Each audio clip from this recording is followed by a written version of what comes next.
အိမ်ထဲမှာရှိတယ်ပေါ့နော်ဒီအိမ်ထဲရှိတယ်ကိုတလာချင်းစီလိုက်ပြောင်းနေတော့လားတမပေါ့နော်တလာချင်းစီလိုက်ပြီးတော့သူကလိုက်ပြောင်းပါအဲ့လိုမျိုးတစ်ခုချင်းစီလိုက်ပြောင်းပါတယ်မှာဆို12ရွက်ဆိုရင်12လပေါ့နော်12လအဲ့လိုမျိုးလိုက်ပြောင်းတယ်တစ်ခုချင်းစီလိုက်ပြောင်းပေးရမှာအဲ့လိုမပြောင်းချင်ဘူးတခါတည်းပဲရှိကိုအကုန်လုံးအော်တိုပြောင်းပြီးသားဖြစ်တော့ပြီးတော့ဒီပဲနဲ့သုံးမယ်အဲ့လိုသုံးဖို့တဲ့အရင်ဆုံးမလုပ်မယ်ဆိုတော့စာရွက်လေးတစ်ရွက်ကနေအသစ်ပြန်ပြောပြပေးပါမယ်အဲ့တော့ဒီပေါ်မှာဒီကနေပြီးတော့မန်ဆိုပြီးတော့ရိုက်ထည့်မန်ရိုက်ထည့်မယ်ပြီးရင်လားတွေရိုက်မယ်ပြီးအောက်ကို12လဆွဲချလိုက်ဆက်ချယူရရင်ဒါတွေအကုန်လုံး selection ပေးမယ်ဝင် insert ထဲကနေပြီးတော့ဒီ pivot table လေးပေါ့နော် pivot table လေးကိုရွေးကြောက်ရင်ပေါက်ကြလာလိမ့်မယ်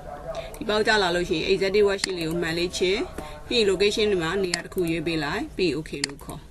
အဲ့တော့ဒီဘေးမှာကြာလာပြီကြာလာရင်ဒီ man ကိုဒီ filter တွေကိုဆွဲထည့်လိုက်ဒီလိုပေါ်လာလိမ့်မယ်ပေါ်လာတဲ့လေးကိုမြောက်လေးနဲ့ထွက်